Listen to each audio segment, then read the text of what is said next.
बिस्मिल्लाहिर्रहमानिर्रहीम। मैं अख्तर अब्बास और आप सबको मेरा सलाम पहुंचे। आपके खट्टे मीठे सवालात हैं और हल्के फुल्के हमारे मासूमाना से जवाबात हैं।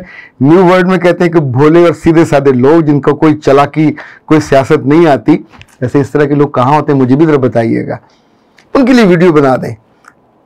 जो राब्ता ही नहीं कर रहे, जिनको ज़रूरत नहीं है, उनके लिए तो हम बिल्कुल नहीं बनाएंगे। हम तो सोल्यूशन प्रोवाइड करते हैं जब मसला हो। अब एक तसव्वुराती सा मसला है कि दुनिया में बड़े मासूम लोग हैं। कल हमारे हमजा साहब कहने की मैं बड़ा मासूम हूँ, परसों हमाद साहब मेरे पास दावा लेके आ जाए कि मैं बड़ा मासूम हूँ, तो चले फिर हम दावा सुनेंगे।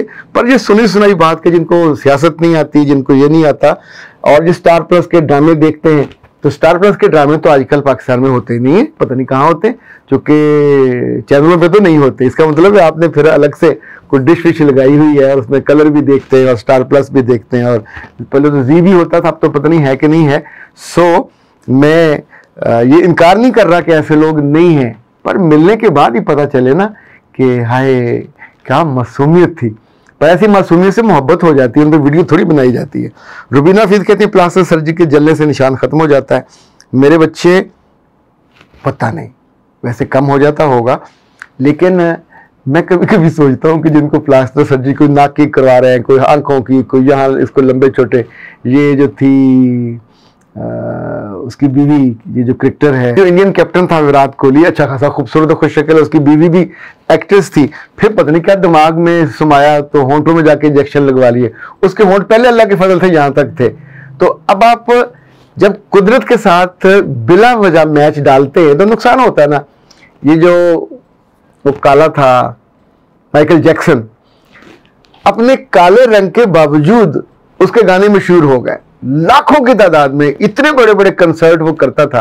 फिर उसका दिमाग खराब हुआ कि जो कुदरत ने चीज दी है उसने फिर वो अपनी सर्जरियां कराई, वो सर्जरियां कराई, वो बूटेक्स के इंजेक्शन लगवा के अपना रंग थोड़ा सांवला हुआ, फिर सफेद, आखिर में तो चिट्टा दूध हो गया। लेकिन अल्लाह माफ करे, जब वो मरा उन्हीं इंजेक्शनों की वजह से, यानी वो लोग जो उसके साथ 150 डॉक्टर थे उसके पेड, वो ये कहते थे कि हमें डर लगता था कहीं कोई चीज, चूंकि इतनी प्लास्टिक सर्जरियां हुई थी, कहीं को गिरी ना जाए और बंदा नकटा होकर फिरता रहे। यानी वो रात को उसका पूरा जिस्म दर्द करता था, सो नहीं सकता था, तो उसको रोज इंजेक्शन लगाया जाता था। तो नया डॉक्टर रखा तो उसने एक जो इंजेक्शन लगाया, एक उसने और लगा दिया, वो ओवरडोज हुआ जिससे वो रात सोते सोते में मर गया। सो ये जो प्लास्टिक सर्जरी से जितना वो गोरा चिट्टा हुआ, लोग उसके गोरे होने पे फिदा नहीं थे, लोग उसके उल्टे सीधे जो वो डांस करता था, तेज तेज गाने चीखे मारता था, उस पे फिदा थे। तो प्लास्टिक सर्जरी के मैं तो बहुत ज्यादा मैं नहीं हूँ। वैसे कोई लड़की हो तो ज़ाहिर उनको तो खूबसूरत होने का शौक होता है, पर उनको भी फिर लोगों को बताए बिना अगर करना हो तो बंदा कर ले। ये कराने के बाद फिर लोग मजाक भी उड़ाते हैं, पहले नाक ऐसे था फिर ऐसा हो गया, होंठ ऐसे थे ऐसे हो गए, फिर वो कंपैरिजन भी आता है तो जीना मुश्किल हो जाता है। इंडियन की कई एक्ट्रेसों के मुंह टेढ़े हो गए, ये फूल गए, ये नीचे वाले, एक वो उनकी है को आयशा टाकिया वाकिया, उसकी तस्वीरें तो मैंने भी देखी, बिल्कुल वाहियाती वाली हालात हुए थे। सो छोटा सा निशान खत्म करने के चक्कर में ट्यूबें मिल जाती हैं, जो जलने का निशान है वो खत्म, उसके लिए प्लास्टिक सर्जरी की तरफ नहीं जाना चाहिए। सनीला, अगर कोई तुली बैठी हो तो माइंड कीजिएगा, माफ नहीं कीजिएगा, माइंड कीजिएगा, हमाकत मत कीजिएगा। जो आप हो, अल्लाह ने कोई सोच समझ के बनाया, उसको खूबसूरत बनाइए, उसको ग्रूम कीजिए, अपने चेहरे पे, अपने जिस्म पे, अपनी खूबसूरती पे काम कीजिए, तो आप काफ़ी बेहतर हो जाएंगे। ये मसनूई लोगों की चीज़ें लगा लगा के तो फिर जाहिर है बहुत मुश्किल हो जाती है। ओके, सनीला अल्ताफ कहते सर आपने बहुत अच्छी नसीहत की, शादी पे जो भी गलती होती है दुल्हन को उसके ससुराल वाले सारी उम्र ताने देते हैं और उससे उसकी शख्सियत बर्बाद कर देते हैं। मेरे बच्चे सिर्फ ये नहीं होता, इसके उलट भी होता, वाइस वर्सा। इन दिनों में 1-2 बच्चियों की ट्रीटमेंट कर रहा हूँ, 19 साल पुराना केस है, एक 29 साल पुराना केस है। उसको शादी की रात नहीं भूलती कि जो सूट उसको ससुराल वालों ने दिया, ना तो उसकी मर्जी का रंग था, ना मर्जी की स्टिचिंग थी, उसको शलवार दे दी, उसका ये कहना था। तो जब उसने पहली रात को ट्राई की तो इतना तंग था कि सारी रात वो रोती रही। फिर उन्होंने हमसाये से किसी औरत को उठा के अंदर का जो सिलाई थी वो खुलवाई, तो उसने कहा सर मेरी शादी का दिन, और अंदाजा करें जो ओवरलॉक था उसके सहारे मैंने वो पहना हुआ था, मुझे डर भी लग रहा था कि मेरे साथ क्या बनेगा, तो उसको वो दुख और गम नहीं भूलता। उस गम में और दुख में एक चीज और भी शामिल थी, वो उसकी माँ थी, वो उसका बाप था, जिन्होंने टेक केयर नहीं किया। उन्होंने सोचा कि हम अपने अजीजों में दे रहे तो वो खुद ही कर लेंगे। तो याद रखिएगा, अगर उधर बुरा होता है तो जब आप इन बच्चों को, और बच्चियों का खास तौर पे जिनकी शादी हो, ज़ाहिर है एक एक शादी होनी होती है, इन बेचारियों ने सालों से सोचा होता है कौन सा सूट पहनना है, कौन सी कैसे मेहंदी लगानी है, यहाँ लगानी है, यहाँ लगा वगैरह वगैरह, कौन सी चीज़ें असली पहननी है, कौन सी नकली, पूरी उन्होंने कॉम्बिनेशन। उसने कहा सर मेरे सूट के साथ चूड़ी तक नहीं थी। ज़हनी मरीज बच्चियां बन जाती है। मैं इसलिए अब बता रहा हूँ कि चूंकि उनको मैं ट्रीट करता हूँ, और अल्लाह भला करे जिसने NLP बनाई, अगर ये ना होती तो पता नहीं कितने घर और कितनी बच्चियां, उनकी बाकी जिंदगी भी बर्बाद होती। किसी बीमार के साथ रहना आसान है, नीम पागल के साथ या पौने पागल के साथ रहना बहुत मुश्किल होता है। यानी इस पर कभी कभी फेज आता है ना नॉर्मल पकाने का, तो बाकी सारा दिन वो बैठ के उन्हीं 20 साल 25 साल 29 साल यानी 33 साल तक मैंने पेशेंट को देखा है कि वो 33 साल पहले होने वाले अनपसंदीदा, अनरिक्वायर्ड, अनडिजायर्ड कपड़े के रंग से लेके खाने तक जो उसको सर्व किया वो एक्सपेक्टेड नहीं था या वो तो नहीं कर रही थी, तो वो बच्चों के बावजूद ज़हनी मरीज हो जाती हैं। ये जो कंपल्सिव डिसऑर्डर होता है इसकी कई शक्लें, तो ये जो सोशल कंपल्सिव डिसऑर्डर है उसके साथ कोई दवाई उसको ठीक नहीं कर सकती जब तक उसको फिर लॉजिकली, मैं आमतौर पर चूंकि 3 सेशन लेता हूं तो दूसरे तीसरे में चीज़ें काफ़ी बेहतर हो जाती है। हम उसको लॉजिकली वहाँ लेके जाते हैं कि उस बात को 30 साल पहले 29 साल पहले जो हुई थी उस रोज़ हांडी जल गई थी, तो जब हांडी जल जाए तो फिर जो जला हुआ है वो नहीं खाते, उसको उतार के फेंक देते हैं। वो जो सालन बच जाए थोड़ा सा, उसमें मसाला डालते हैं, पानी डालते हैं, गोश्त डालते हैं, हांडी को नई हांडी बना लेते हैं। उस जली हुई हांडी को रख कर पूजा नहीं जाता, उसकी तस्वीरें बना के उसकी रिकॉर्डिंग करके अपने कमरे में अपने दिल में लटकाया नहीं जाता। जितने लोग एबनॉर्मल होते हैं वो एबनॉर्मल वाकयात को जो अनएक्सपेक्टेड होते हैं, दे वर नॉट एक्सपेक्टिंग। अभी लड़कियां अगर ख्वाब नहीं देखेंगी, अगर ये फैंटेसी नहीं बनाएंगी तो कौन बनाएगा।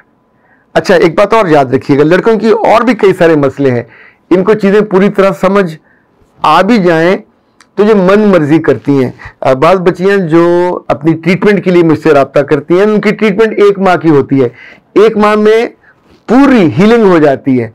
तो पिछले दिनों एक ने कहा सर मैंने अपने तौर पे 2 माह किया, अब 2 माह के बाद आपके जिस्म में इन्फेक्शन हो जाएगा। हर दवाई एक खास वक्त के लिए होती है, एक्सरसाइज खास वक्त के लिए होती है।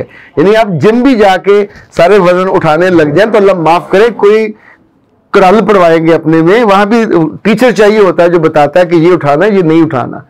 तो जितने लोग सेल्फ मेडिकेशन करते हैं या अपने तसव्वुरात के साथ फिर ज़्यादा उसके अंदर सोने जागने और सोचने लग जाते हैं, तो जिस्मानी तौर पे, रूहानी तौर पे, सोशली, फिजिकली, इंटेलेक्चुअली और कभी कभी फाइनेंशियली भी वो बहुत सफ़र करते हैं और ये तकलीफ उनको फिर ज़रा लंबे अरसे के लिए रहती है।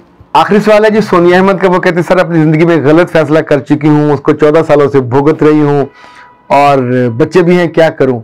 मेरे बच्चे, पहले तो उस फैसले को दोबारा से देखो, वो फैसला आपने नहीं किया होगा, वो फैसला आपके घर वालों ने भी किया होगा, उसके हालात पैदा हुए होंगे। तो अगर इंसान को 14 बरस के बाद भी ये समझ ना आए कि उसके वक्त में क्या लिखा हुआ था, तो फिर इससे बड़ी नादानी कोई नहीं हो सकती। अब आपने जो करना है इस फैसले के बाद, देखिए जब आप जुर्म करते हैं, गलती करते हैं, तो या तो सजा मिल जाती है या फिर इंसान नीचे नीचे निकल जाता है। तो जो नीवा होकर निकल जाए उसे पे हर मोहल्ले के हर चौक में खड़े होकर लोगों को इनवाइट करना चाहिए, लोगों मुझे आके वट्टे मारो मैं सजा से बच गया था। तो अल्लाह ने पर्दा रख दिया, अब आपकी जिंदगी पर्दे के साथ स्टार्ट हुई है। रिस्पेक्ट दैट पर्दा, be thankful and live with gratitude कि अल्लाह ताला तूने मुझ पे बहुत मेहरबानी की, मुझे रुसवाई से बचाया, मेरे खानदान को रुसवाई से बचाया और उस बेवकूफ़ी की जो आपने की जिंदगी आगे चल पड़ी। अब उस जिंदगी को ओन करें, उस जिंदगी की रिस्पेक्ट करें। उन बच्चों को जो आपके पास हैं उनको इतना तगड़ा, इतना शानदार और इतना मिसाली बनाइए इंसान कि कभी किसी के बारे में ये तस्वुर भी ना हो, कोई बंदा सोचे भी ना कि ये लड़की भी कभी जिंदगी में गलत फैसला कर सकती थी। गलतियां सबसे होती, इंसान तो बना ही गलती के लिए, इसलिए कहा जाता है गलती का पुतला। पर गलती की रेमेडी है। गलती अगर दरगुजर हो जाए तो हम सारे चाहते हैं, रब से भी यही दुआ होती है अल्लाह ताला दरगुजर कर दे, माफ कर दे। और खुद हमारे आसपास कभी कोई गलती पता चल जाए तो उस पर शैतानों की तरह झपट नहीं पड़ना चाहिए कि लेके बंदा भागे, ओए फलाने गलती कर दी। उस पर आपका ज़र्फ जो है अच्छे इंसानों का, अच्छी लड़कियों का, अच्छे लड़कों का, जब भी किसी की गलती का पता चले तो बेटा दिल बड़ा किया करें, अपने ईमान को वहां रखा करें कि अल्लाह के सामने जाके आप बताएंगे कि मैं एक इंसान को रुस्वा होने से, बदनाम होने से, ख्वार होने से बचा के आया हूं। ये आपका कंट्रीब्यूशन होगा, क्योंकि किसी एक बंदे की खराब गवाही की वजह से बदनामी होगी, रुसवाई होगी, ताज़ीर नहीं होगी। ताज़ीर के लिए 4 गवाहियां चाहिए होती हैं, 3 भी हो ताज़ीर नहीं हो सकती। अगर एक आध को पता चल जाए तो जो मुझे दीन का और शरीयत का जो समझे एसेंस लगता है, मुतमईन नज़र लगता है, वो किसी भी गलती या जुर्म की तशहीर नहीं करता, ना चाहता है कि लोग करें। 4 गवाहियां, कभी गौर कीजिए, एक वक्त में, एक गुनाह के वक्त 4 गवाह होना मुमकिन नहीं होता। और वो भी उन्होंने इतने गौर से एक एक मंजर देखा और फिर गवाही दें तो उस पे सजा है। अगर किसी ने अंदर आवाज सुनी है या कहीं गलती होती, उसका तस्वर है कि आई वाज पासिंग थ्रू, उसकी गवाही पे सजा शरीयत में, फिक्र में, कानून में नहीं है। वो सारी गवाहियां रिजेक्ट हो जाती हैं। तो ये इसकी तो गवाही भी सिर्फ आपकी अपनी थी और अल्लाह से मांगा करें कि आपको माफ़ी भी मिले। और चूँकि अगर माफ़ी मिल जाए तो फिर बाद में आपकी ज़िंदगी और तरह की होती है, खुशगवार भी होती है, मुतमिन भी होती है, पर शुक्र से भरी होती है। आपका अंग अंग, पोरे, आपके उंगलियां, हाथ, कान, नाक, आंखें, दिल, एक एक चीज़ शुक्रगुजारी से लबरेज होता है, भरा हुआ होता है कि मुझसे गलती हो गई थी और मेरे रब ने मेहरबानी करते हुए मुझे रुसवाई से बचा लिया। अख्तर अब्बास को दीजिए इजाज़त। अस्सलाम वालेकुम।